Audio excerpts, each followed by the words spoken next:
underway. So you're all very welcome. My name is Claire Murphy and I'm a Career Development Advisor in the Career Development Centre here in NUI Galway, and I'm joined today by my colleague Susan Kenny, who also works in the Career Development Centre.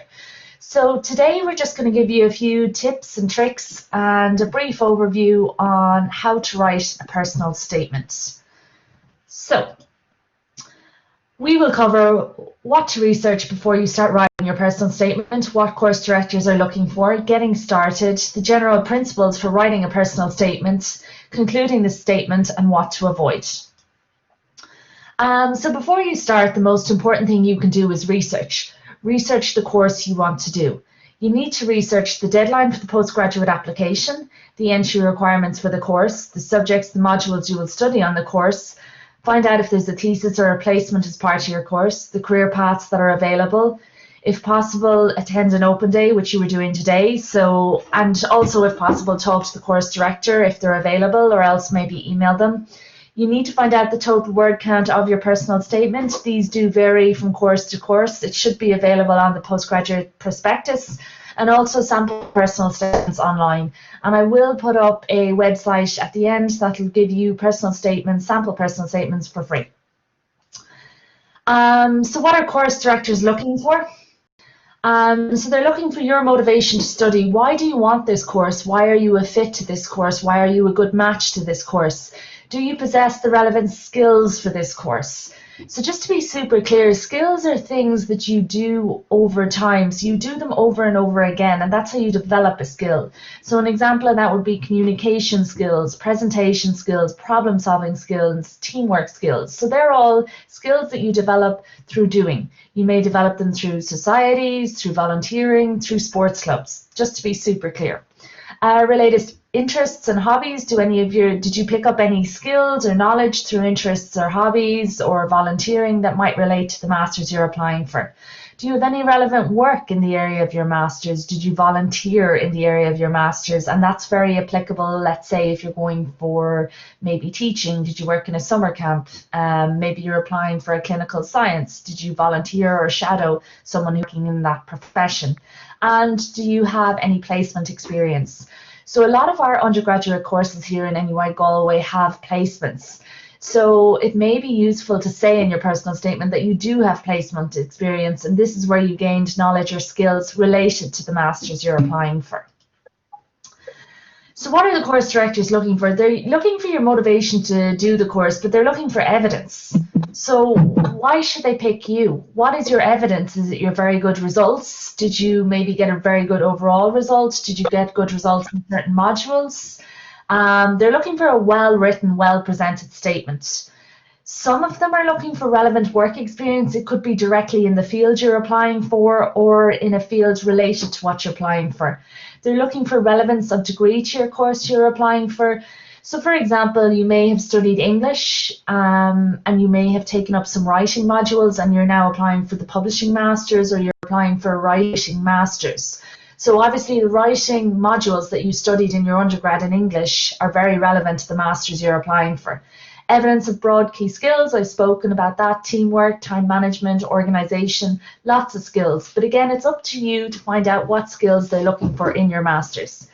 Evidence of work ethic in the form of achievements. So achievements can be the employability award, any digital badges, different things like that, and a career plan of sorts. So how is this master's going to help you with your career plan? Anything distinctive about your degree results also helps. So again, you may have done very well overall, or you may have done well in your research project, or you may have done well in certain modules, or you may have gotten top of the class in second year. There's loads of different things, but you really need to reflect before writing your personal statement. Very, very important that you show evidence that you understand the course and the modules entails. So you need to research, you need to read around the course, speak to the course director, do your research, and show that you understand what the course entails. So I'm just going to show you a few quotes of what course directors are looking for, and I will send you on this presentation so you'll have them. But just to give you an idea, so it's crucial to demonstrate you've thought about where you want the job or placement in your course that you are applying for. So where do you want it to take place? In other words, it's important you tell the course director why you want the course. And when you say why you want the course, you need to provide evidence. So the evidence should suggest that you're a very good match to the course. So through your results, through your extracurricular activities, volunteering, even your research, maybe you spoke to people in that profession, maybe you have a relative doing that profession, but you need to provide evidence. And you also need to show your future goals and aspirations, not just your past experience or skills, but they all need to link. So you do need to talk a bit about yourself, about your past skills, your past education, all of that, and then how that links to this course and why you're applying. In this particular course, so that's Maeve O'Rourke, she's the BCL and Human Rights Course Director, and she likes to see, that people who are applying to her course are a committed team member, they offer their time and effort, and it's really going to pay off giving you that opportunity. But obviously different courses directors want different things, so different courses will have different requirements. Again, I'll send that presentation to you, but that's just a recording of Tom Fell. So he's the head of journalism, School of Journalism. So again, when you get the presentation, you can listen to that. So getting started on your presentation, on your personal statement, and this is probably the hardest part, is to get started. So you have a blank piece of paper. What do you write? So obviously there's a word count. You need to look up the word count, but I would say get writing. Okay, try and write a good bit.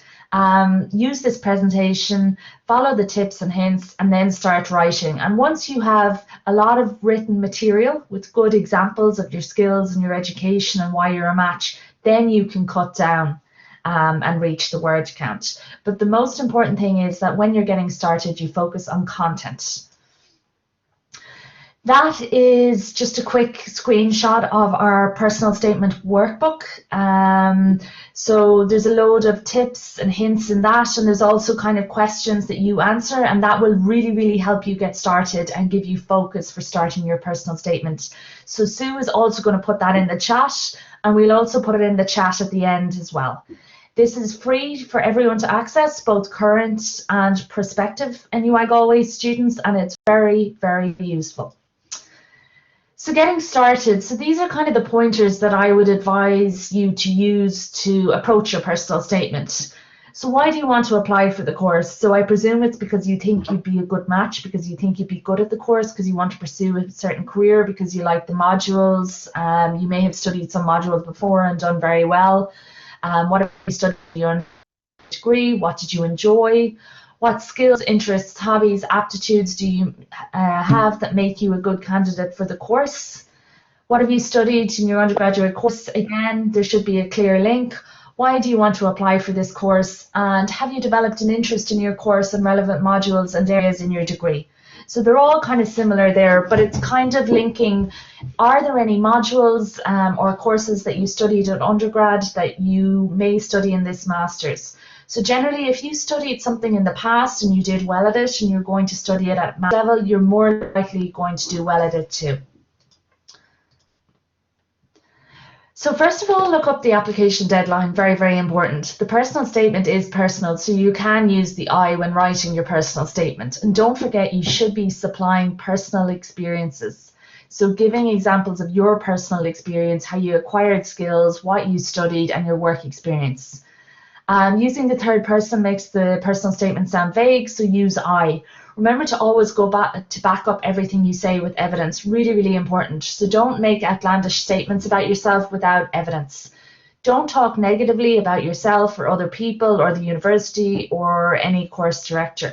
Don't plagiarize from anyone online or an online source. So I have been told that they do use technology to see if you have plagiarized.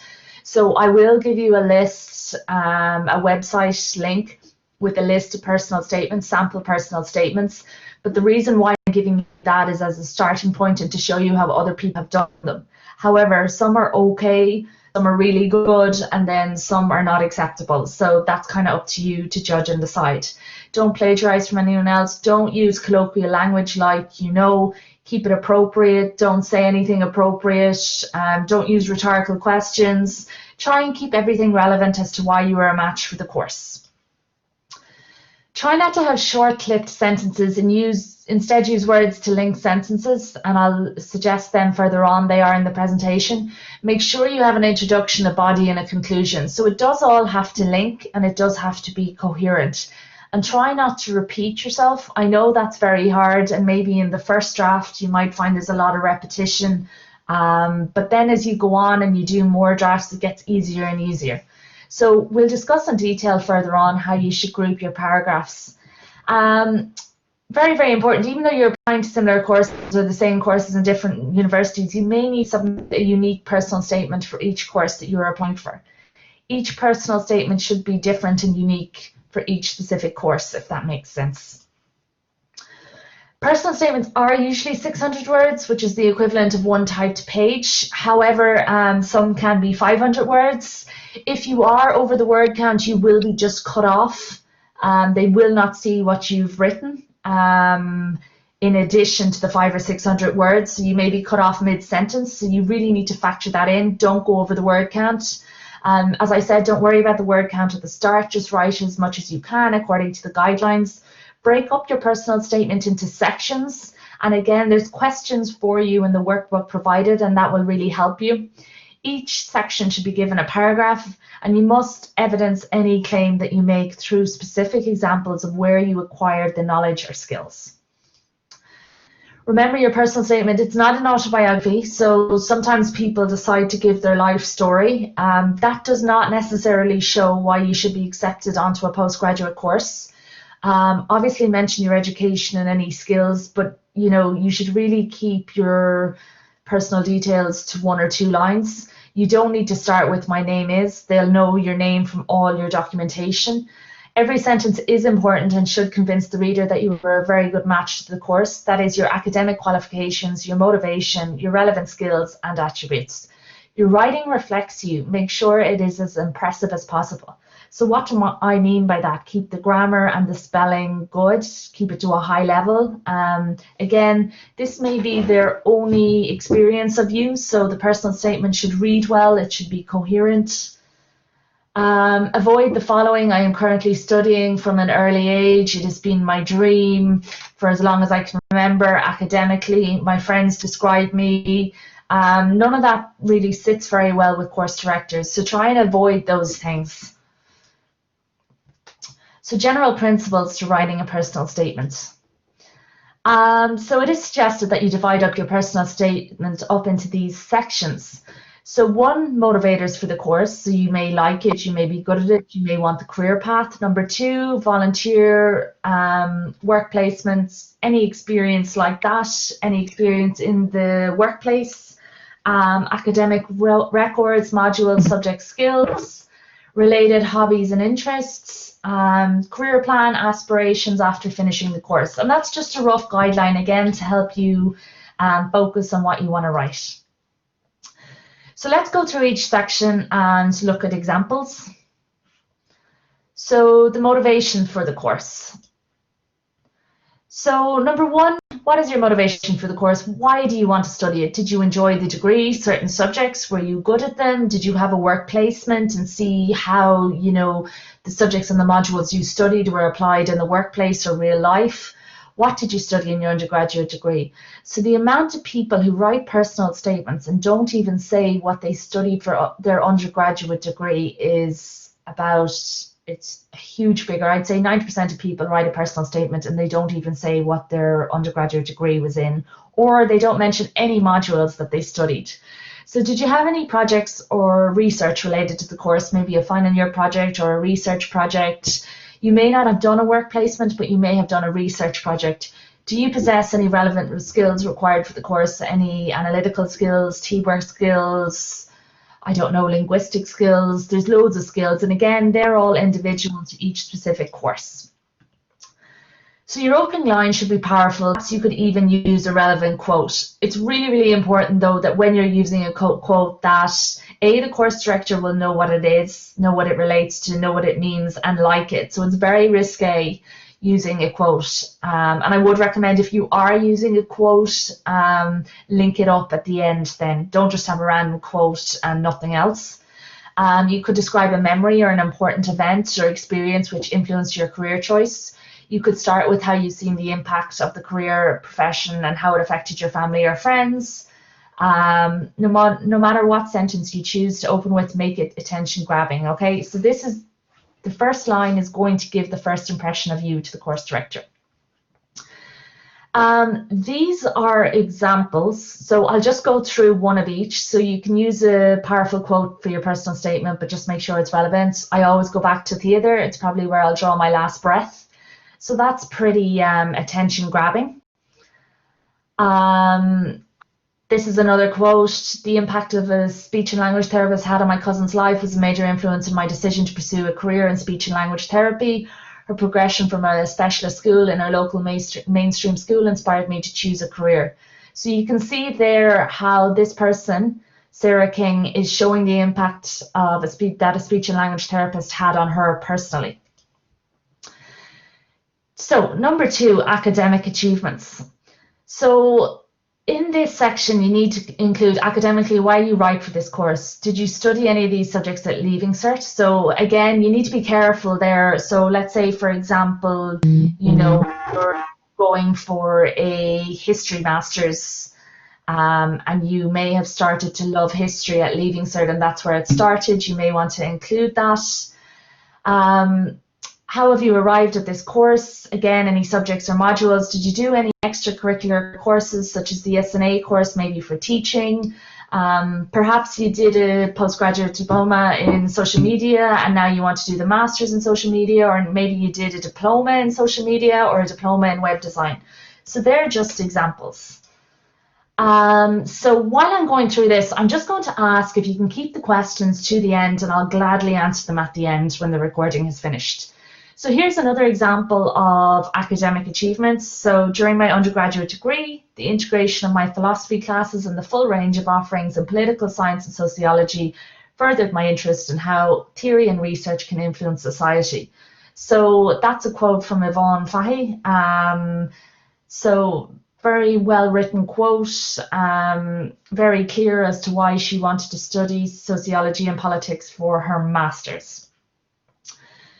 So this is another example of academic achievements, another quote. So you can see here, developmental psychology was one of the modules with my degree that sparked the passion for teaching in me. The module covered the development of children all the way from infancy to adolescence, which I took a huge interest in. I subsequently received over 70% in that module. So again, you can see that this girl is very academic. 70% is a brilliant mark. She mentioned it. Again, she's showing that, you know, she did really well in this module and that it sparked passion in her. Again, this is an example of someone who, they actually did Spanish and legal studies, but they were applying for an MA in journalism. They showed that they got a great result in English, that they always liked English, and obviously English is closely related to journalism. So the third section, which you should split your personal statement up into, is skills, qualities, work experience, and other achievements. So as I said at the start, a skill is acquired through constantly doing it, usually through work experience, placement, or volunteering. So did you pick up any transferable skills from work, volunteer, placement experience? Have you had a society role? So, you know, were you an auditor? Were you public relations officer? Did you participate in CAME, PAL, Alive, Cell Explorers, Employability Award, the Chemistry Kitchen? What skills have you developed from these roles? So all of these are really relevant. Again, volunteering shows that you're dedicated, you're adaptable, you're flexible, and you're generous with your time and your effort. Have you participated in any big group projects which help develop your teamwork skills? So some people, they often, they might have helped out with the consent workshop in psychology, which gave them valuable skills. Do you have a part-time job while studying, and has this helped you develop your time management skills? Just an example there. So these are just, again, quotes. Being involved in a busy office enables me to develop my organizational skills because I had to multitask. these duties developed in, which are required as. So again, they're just quotes. I gained valuable experience of. These are things you might like to use. Just giving you quick examples there. Whenever you state a skill, always back it up with evidence of how you acquired that skill. So these skills here, communication, listening, working independently, teamwork, problem solving, using initiative, they're actually the six most common skills that employers look for. Only write about experience or skills if it relates to the course you are applying for. So that's really, really important. You need to show that you have what the course director is looking for. So for example, if the course director states that you need excellent communication skills and you're talking about your teamwork skills, you're not really providing the course director with what they're looking for. So it's really important that you research the course and realize and figure out what they're looking for and give it to them in the personal statement. Do you have any transferable skills? So perhaps there's skills that you learned elsewhere, particularly in a part-time job, or even IT skills, Excel, PowerPoint, Word, that would be applicable to this course. I know some people take up coding in their own free time. They teach themselves coding. That might be related to some courses. So these are all things to consider. And do you have any additional skills that are related to the course? So for example, social media skills when applying to marketing masters. So this is just an example of someone and how they acquired skills. So in my second year of college, I joined the school paper to get a sense of how a different type of writing environment worked. And I also got a sense of the publication process and what went into the production of a coherent published work, such as preparation, research, and working as part of a team with an editorial team. So you can see that this person has stated the skills that they have and how they acquired them, which is so important. And again, this person shows that they worked as part of a team within the college newspaper, and they got introduced to the publication process. So the fourth section, which you should divide your personal statement up into, is extracurricular activities. So particularly society digital badges, okay, and the employability award. Again, you learn skills from these awards, and they also show time, commitment, flexibility, adaptability, and it's always good to have extracurricular activities to help you stand out. Again, you need to ask yourself, how did your volunteering, extracurricular, shadowing activities equip you with the skills needed for this course, okay? Very often when I sit down with students and I review their personal statement, it's only through discussing their past experience that they realize all they have to offer. So it's really important that you reflect on your part-time job or your work experience or even your Erasmus or your semester abroad, and what did you learn there?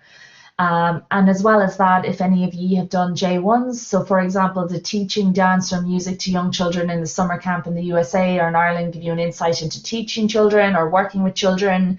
Did your work placement give you a great understanding of the role of HR? And again, these are all examples. You're all going to have your own specific examples.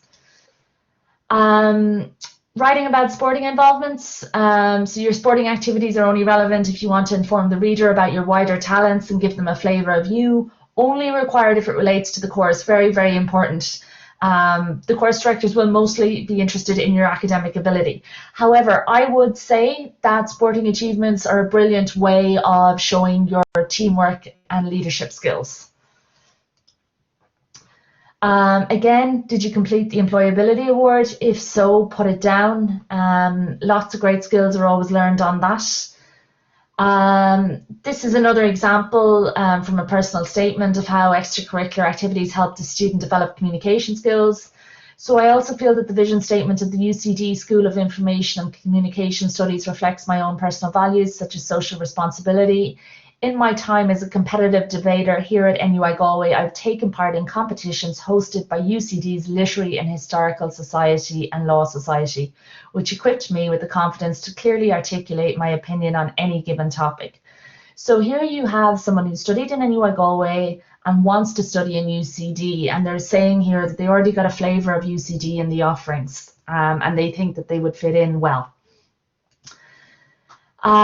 So the fifth section you should divide your personal statement into is career pathways. So it is okay to know what you don't want to do long term, but try and link an outcome to the course. In other words, how will this course help you to reach your chosen destination? You do, however, need to be clear on what you want from the course, especially if the course is not a vocational course. So generally, teaching, clinical sciences, different things like that are called vocational courses. They're deemed vocational, they're like a calling. So just important to bear in mind. So here's another example, and I think this is one of my last quotes, but again, I'm just trying to show you how other students have articulated their skills, their courses, their modules into evidence as to why they're a match for different masters. So public policy is at the heart of my degree, but I want to take it a step further. My degree has allowed me to expand my knowledge of the Irish public policy system, including the Irish welfare state and the Irish healthcare system. However, a specialisation in European public policy and administration would allow me to begin to broaden my knowledge of the EU policy system. So here Hannah is saying that, you know, she studied a little bit of public policy, particularly Irish public policy, but she wants to study this master's because it specialises in European public policy, where there's a little gap.